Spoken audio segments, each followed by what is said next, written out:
해질녘 산사로 오르는 오솔길 위를 한 중년 여인이 천천히 걷고 있었습니다. 장터에서 우연히 들은 말 한마디가 자꾸 귓가를 맴돌았지요. 그 사람 너무 속 좁게 굴더라. 그 말이 꼭 자기 이야기인 듯 마음을 찔렀습니다. 발걸음은 점점 느려졌고 얼굴이 달아올랐습니다. 그녀는 자신도 모르게 그 말을 곱씹고 또 곱씹으며 이내 과거의 어떤 장면들을 떠올리고 있었습니다. 친구와 다퉜던 일, 남편에게 서운했던 순간, 부모에게 인정받지 못했던 어린 시절의 기억까지. 생각은 생각을 낳았고 그럴수록 마음은 불편하고 답답해졌습니다. 그때 문득 어릴 적 들었던 스님의 말씀이 떠올랐습니다. 생각은 실체가 아닙니다.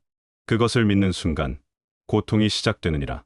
그 말의 뜻을 묻고 싶어 그녀는 발길을 돌려 절을 찾았습니다. 그곳에는 한 노스님이 마당을 쓸고 있었습니다. 오래전 제자였던 수다타 장자가 먼지를 잔뜩 뒤집어 쓴 채 다가와 스승님, 생각이 저를 괴롭힙니다. 라며 했던 이야기를 스님은 여전히 기억하고 있었지요. 수다타는 부처님께 고개를 숙이며 말했습니다. 세상 사람들은 저를 부유한 장자라 부릅니다. 가진 것도 많고 사람들도 저를 따르지요. 그런데 왜 이토록 괴로운지 모르겠습니다.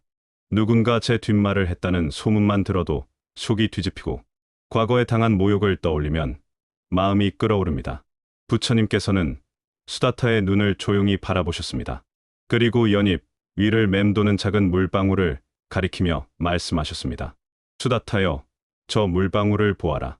그것이 연잎에 닿았다고 해서 연잎이 졌는가? 수다타는 고개를 저었습니다. 아니옵니다. 연잎은 졌지 않습니다. 그렇다 그것이 바로 공이니라. 마음이 본래 공하다는 사실을 알면 어떤 생각이 스치더라도 붙잡지 않게 된다. 하지만 내가 그 생각을 실제로 여기고 움켜쥐니 괴로움이 생겨나는 것이니라. 부처님, 그렇다면 저는 어떻게 해야 이 괴로움에서 벗어날 수 있습니까? 부처님께서는 손을 들어 하늘을 가리키셨습니다. 저 하늘을 보아라. 구름이 떠 있다. 곧 비가 올지도 모른다. 그러나 하늘은 구름이 아니라 그 구름을 담고 있는 텅 빈 공간이니라. 생각은 구름과 같고 너의 본래 마음은 하늘과 같다. 구름이 지나간다고 하늘이 변하더냐? 하지만 사람들은 구름을 보며 하늘이 어두워졌다고 여긴다. 생각도 그러하다. 스쳐가는 것을 진실로 여기면 마음이 어두워지는 것이다. 수다타는 그제야 한숨을 내쉬며 고개를 끄덕였습니다. 저는 생각이 곧 저 자신인 줄 알았습니다. 그 생각이 내 마음이라 믿었기에 거기에 휘둘렸던 것이지요. 그 믿음이 바로 무명이니라. 생각은 일어났다.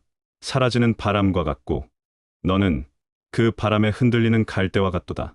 그러나 내가 공을 알게 되면 바람은 그저 스칠 뿐이고 갈대는 다시 고요함으로 돌아오게 된다. 수다타는 잠시 고개를 숙인 채 말없이 땅을 바라보았습니다. 마당에 떨어진 나무잎 하나가 바람에 흔들리며 굴러가고 있었지요.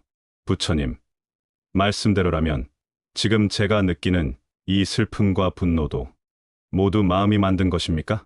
부처님께서는 살며시 미소 지으시며 말씀하셨습니다. 그래, 일체유심존이라. 이 세상 모든 현상은 오직 마음이 지은 바다. 너를 괴롭게 하는 그 말 한마디도 실은 그 사람의 입이 아니라 너의 마음속에서 자라난 생각이 덧붙인 것이니라. 수다타는 고개를 들었습니다. 하지만 그 말은 분명히 들렸습니다. 누군가 나를 험담한 것도 사실이옵니다. 그렇다. 말은 들렸고 그 말은 일어났다. 하지만 너의 괴로움은 그 말이 아니라 그 말을 붙잡고 해석한 내 마음에서 생겨났느니라. 그 사람이 한 말은 강물 위에 떨어진 돌과 같지만 그 물결을 키운 것은 너의 마음이라는 뜻이지. 어떤 이는 돌을 보고 흘려보내고 어떤 이는 돌을 움켜쥐고 괴로워하니라. 수다타의 눈빛이 조금 부드러워졌습니다. 그러나 여전히 마음 한켠엔 질문이 남아 있었지요. 그렇다면 저는 그 생각을 어떻게 놓아야 합니까? 놓으려 할수록 오히려 더 마음속에서 소리가 커집니다. 부처님께서는 잠시 눈을 감으셨다가 작은 나무 그늘 아래 자리를 옮기시며 말씀하셨습니다. 마음을 고요히 하는 법을 배우면 생각은 저절로 사라진다. 그것을 놓으려 애쓸 것이 아니라 지켜보되 따라가지 말아야 하느니라. 그늘 아래 자리를 잡은 두 사람 앞에는 작은 연못이 있었습니다. 수면 위에는 잔잔한 물결이 일고 있었고 그 위로 바람이 가볍게 지나갔습니다. 부처님께서 연못을 바라보며 말씀하셨습니다. 이 연못을 보아라. 내가 손을 넣어 물을 뒤흔들면 물 속의 진흙이 흩어지고 그 안에 무엇이 있는지 보이지 않게 된다. 하지만 가만히 기다리면 진흙은 가라앉고 물은 다시 맑아지지. 마음도 그와 같느니라. 생각을 없애려 하거나 싸우려 들면 오히려 마음은 더 흐려진다. 그럴 땐 그저 조용히 앉아 일어나는 생각을 바라보아라. 그것이 스쳐 지나가는 구름임을, 한낱 물결일 뿐임을 알아차려야 한다. 수다타는 연못을 바라보다가 조용히 눈을 감았습니다. 잠시 후 그는 천천히 고개를 끄덕이며 말했습니다. 생각을 없애려 했었던 제가 오히려 그 생각을 붙들고 있었던 것 같습니다. 이제는 바라보는 연습을 해보겠습니다. 부처님께서는 수다타의 말에 아무 말 없이 고개를 끄덕이셨습니다. 햇살이 점점 사그라지고 있었고 멀리서 저녁을 알리는 종소리가 들려왔습니다. 그 순간 수다타는 자신의 마음이 조금은 가벼워졌음을 느낄 수 있었습니다. 생각은 여전히 있었지만 더 이상 그 생각이 자신을 휘두르진 않았지요. 며칠이 흐른 뒤 수다타는 다시 부처님을 찾았습니다. 그는 조심스럽게 입을 열었습니다. 부처님, 그날 말씀하신 대로 생각을 없애려 하지 않고 그저 바라보는 연습을 해보았습니다. 하지만 처음에는 생각이 더 크게 느껴졌습니다. 마치 고요한 방 안에서 혼자 속삭이는 소리가 더 크게 울리는 것처럼 말입니다. 부처님께서는 고개를 끄덕이며 조용히 말씀하셨습니다. 그래, 그것은 자연스러운 일이니라. 내가 처음으로 진심으로 마음을 바라보았기에 그동안 쌓여있던 생각들이 한꺼번에 떠오른 것이지. 하지만 그것은 사라지기 위함이니 두려워 말아라. 어둠이 빛 앞에서 모습을 드러내는 것과 같으니라. 그렇다면 저는 그저 계속 바라보아야 하는 것이겠습니까? 수다타가 물었습니다. 그렇다. 생각은 끊으려 하지 말고 이름 붙이지도 말고 판단하지도 말고 그저 있구나 하고 알아차려라. 슬픔이 올라오면 슬픔이 있구나, 분노가 올라오면 분노가 있구나, 이렇게만 알아차리면 된다. 그럼 그것은 머물지 못하고 흐르고 또 흘러갈 것이다. 수다타는 고개를 끄덕였습니다. 말씀은 단순했지만 마음엔 깊은 울림이 있었습니다. 생각을 억누르지 않고 그저 바라본다는 것. 그것이야말로 자신이 지금까지 하지 못했던 일이었습니다. 그날 저녁, 그는 산책을 하며 속으로 이렇게 중얼거렸습니다. 생각이 있구나, 슬픔이 있구나. 그렇지만 그것이 내가 아니구나. 그 순간 마음 한켠이 조금은 가벼워졌습니다. 생각의 파도는 여전했지만 그는 이제 그 파도를 바라보는 자리에 서 있었습니다. 며칠 뒤 수다타는 다시 부처님을 찾아 오랫동안 묵혀왔던 이야기를 꺼냈습니다. 부처님, 저는 제 마음이 두렵습니다. 언제 어떤 생각이 올라올지 모르고 그 생각에 휘둘리는 저 자신이 싫습니다. 어떨 땐 제가 제 마음의 주인이 아니라 마음이 저를 끌고 다니는 듯합니다. 부처님께서는 조용히 그를 바라보셨습니다. 그리고 말씀하셨습니다. 수다타여, 내가 진짜 주인이라면 어찌 너의 마음이 너를 괴롭히겠느냐? 내가 노여움을 원하지 않는데 노여움이 일어난다면 그것은 내가 아직 마음의 주인이 아님을 뜻하느니라. 하지만 슬퍼할 필요는 없다. 모두가 그 길을 걸어가는 중이니라. 수행이란 마음의 주인이 되어가는 길이다. 생각이 아닌 관찰자의 자리로 돌아오는 연습이지. 그럼 부처님, 그 자리란 어떤 자리입니까? 부처님은 잠시 눈을 감으시고 작은 숨을 고르시더니 말씀하셨습니다. 그 자리는 말 없는 자리고 움직임 없는 자리이며 생각 이전에 고요한 자리지. 비가 와도 그 자리는 젖지 않고 바람이 불어도 흔들리지 않는다. 그 자리에 머물게 되면 생각은 떠오르되 머물지 않고 감정은 일어나되 사라질 줄 알게 되느니라. 수다타는 눈을 감고 자신의 가슴에 손을 얹었습니다.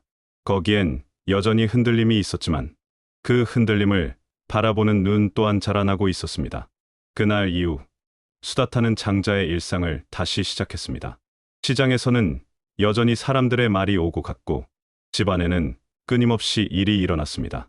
어느 날 오래전부터 불편했던 거래처 상인이 회당에서 그를 뚫어지게 바라보며 말을 꺼냈습니다. 장자, 예전 같지 않군요. 이젠 말도 조심하셔야 할 텐데요. 그 말은 분명히 의도를 담은 말이었습니다. 예전에 수다타였다면 얼굴이 달아오르고 그날 밤까지도 그 말에 갇혀 괴로워했을 것입니다. 하지만 그는 부처님과의 대화를 떠올리며 가만히 그 말에 반응하지 않았습니다. 속으로 천천히 되뇌었습니다. 저 말이 있구나. 그러나 나는 그 말이 아니다. 그는 상인의 눈을 마주보며 부드럽게 웃으며 대답했습니다.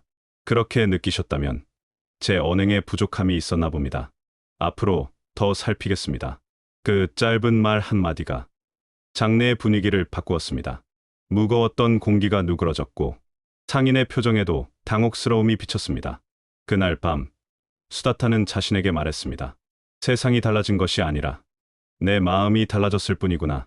그는 드디어 깨닫기 시작했습니다. 생각은 외부에서 오는 것이 아니라 내 안에서 자라고 있었던 것임을, 그리고 그 생각을 믿는 순간부터 고통이 시작된다는 것을 조용히 체험하고 있었습니다. 그러나 모든 날이 순탄한 것만은 아니었습니다. 어느 날 사랑하는 딸이 병으로 쓰러졌다는 소식을 들었고 수다타의 마음은 요동쳤습니다. 그는 자신도 모르게 마음속에서 수많은 생각이 피어오르는 것을 느꼈습니다. 혹시 잘못되면 어쩌지? 내가 너무 바빠서 아이를 돌보지 못했나? 이 모든 것이 나의 업보일지도 몰라. 생각은 꼬리를 물고 이어졌고 그는 밤새 뒤척였습니다. 그제야 그는 부처님께 배운 것을 떠올렸습니다. 생각을 없애려 하지 말고 그저 바라보라 하셨지. 그는 마음속으로 중얼거렸습니다. 두려움이 있구나. 죄책감이 있구나. 슬픔이 있구나. 그리고 이내 이 모든 감정이 다 내 마음이 만들어낸 구름이구나. 그 구름 아래 나는 여전히 살아있구나. 그는 두 손을 모아 조용히 연부를 올렸습니다. 관세음보살, 관세음보살. 한참을 그렇게 부르자 그의 마음은 어느새 파도처럼 잔잔해졌습니다. 딸의 병은 다행히 차도를 보였고 수다타는 더 깊은 믿음과 감사로 하루하루를 살게 되었습니다. 이제 그는 고통을 피하려 하지 않았습니다. 오히려 고통마저도 마음을 들여다보게 해주는 스승이 되어준다는 사실을 온몸으로 받아들이고 있었습니다. 늦은 오후, 붉게 물든 석양 아래 수다타는 부처님 곁에 앉아 있었습니다. 한 생의 절반을 이미 지나온 그는 이제 남은 삶을 어떻게 살아야 할지를 고민하고 있었지요. 부처님, 제가 이렇게 마음을 살피고 생각을 흘려보내는 연습을 하면서 예전보다 훨씬 가벼워졌습니다. 그런데도 가끔은 문득 진짜 자유란 무엇일까 하는 의문이 듭니다. 저는 아직도 두려움이 있고 가끔은 다시 옛 생각에 사로잡히기도 합니다. 부처님께서는 석양 너머 멀리 산등성이를 바라보시며 조용히 입을 여셨습니다. 수다타여, 참된 자유는 아무 생각도 없는 상태가 아니다. 생각이 일어나지 않는 것이 자유가 아니라 그 생각에 휘둘리지 않는 것이 자유니라. 마치 하늘을 흐르는 구름처럼 마음은 늘 움직이고 변화한다. 그러나 내가 더 이상 그 구름에 집착하지 않는다면 구름이 지나가도 하늘은 여전히 푸르다. 생각은 계속 떠오를 것이다. 때로는 분노, 때로는 슬픔, 때로는 욕망이 구름처럼 마음을 가릴지도 모른다. 하지만 너는 그 모든 것을 지켜보는 자가 되었으니 그 순간 너는 이미 자유로운 것이다. 수다타는 고개를 끄덕였습니다. 그 순간 그는 어떤 말도 덧붙이지 않았습니다. 말 없이 부처님의 말씀을 가슴에 새기며 오랜 시간 침묵했지요. 잠시 후 그는 천천히 입을 열었습니다. 부처님, 이제야 알겠습니다. 마음이 흔들리는 것 자체는 잘못이 아니었군요. 그 흔들림을 자책하고 붙잡았던 제가 고통을 만들고 있었던 것이지요. 부처님께서는 부드러운 미소를 지으며 마지막으로 말씀하셨습니다. 고통은 너의 적이 아니니라. 그것은 내 마음이 일으킨 파도이며 그 파도를 알게 될 때 너는 비로소 파도 위에 설 수 있다. 수다타여, 내 마음은 너를 속이지 않는다. 다만 내가 마음을 모르고 살아온 시간이 너를 괴롭혔을 뿐이다. 그날 밤 수다타는 오랜만에 혼자 사원을 내려오는 길을 걸었습니다. 달빛이 오솔길을 비추고 있었고 바람은 잎사귀를 살며시 흔들고 있었습니다. 그는 잠시 멈추어 섰습니다. 그리고 하늘을 올려다보았습니다. 생각은 실제가 아니며 마음은 본래 공하다는 것. 그러나 자비는 이 공한 마음에서 비롯된 가장 진실한 작용이라는 것. 그는 깨달았습니다. 생각을 흘려보내는 힘이 커질수록 자비는 더 넓게 피어난다는 것을. 이제는 타인의 말에 상처받기보다 그 말 너머의 아픔을 바라보게 되었고 누군가의 분노 속에서도 그가 미처 다 말하지 못한 외로움을 읽게 되었습니다. 그는 속으로 중얼거렸습니다. 나도, 그대도 이 허상 같은 세상 속에서 고통을 배우며 살아가는 존재이니. 그날 밤 수다타는 자신이 더 이상 생각의 노예가 아니라는 것을 알았습니다. 그리고 그 사실만으로도 세상이 다르게 보였습니다. 부처님의 말씀이 마음속에 맴돌았습니다. 생각을 믿는 순간 고통이 시작되느니라. 생각을 바라보는 순간 자유가 시작되느니라. 수다타는 조용히 두 손을 모았습니다. 혹시 지금 누군가의 말 한마디에 마음이 무너지고 스스로를 자꾸만 탓하게 되진 않으셨나요? 머릿속에서 떠나지 않는 생각 때문에 잠들지 못하는 밤을 보내고 계신가요? 그렇다면 오늘 그 생각을 없애려 애쓰지 말고 그저 바라만 봐주세요. 슬픔이 있구나, 분노가 있구나, 두려움이 있구나. 그저 그렇게 이름 붙여주는 것만으로도 괜찮습니다. 그 순간 당신은 이미 그 생각이 당신이 아님을 알아차린 것입니다. 당신의 마음속에도 고요하고 따뜻한 자리가 분명히 있습니다. 수다타처럼, 부처님의 가르침처럼 그 마음의 자리에 천천히 되돌아가 보세요. 그리하면 어느 순간 생각은 스쳐가고 마음에는 잔잔한 평온이 깃들 것입니다. 나무 아미타불 관세음보살